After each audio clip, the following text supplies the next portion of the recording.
आए चलते हैं हम अपने नेक्स्ट न्यूमेरिकल, जो कि बुक के हिसाब से हमारा न्यूमेरिकल नंबर 6 बनता है। A student clapped his hand near a cliff and heard the echo after 5 second.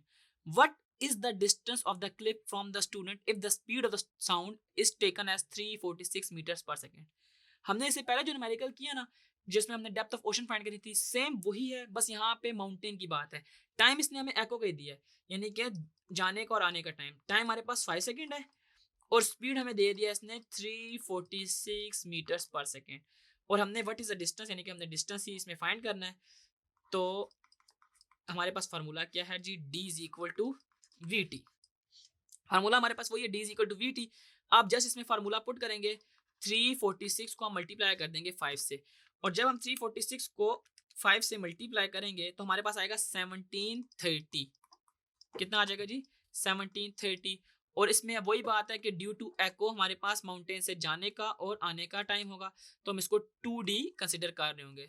तो 2D इज इक्वल टू 1730, और D हमारे पास कितना निकलेगा, 1730 ओवर 2। तो 1730 को जब आप 2 से डिवाइड करेंगे तो ये आएगा 865 मीटर्स।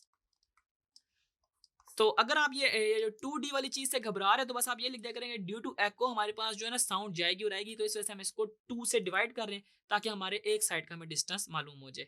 क्योंकि दो साइड का तो मालूम करने का हमें फायदा नहीं है ना, क्योंकि इसने हमसे सिर्फ डिस्टेंस पूछा हुआ है।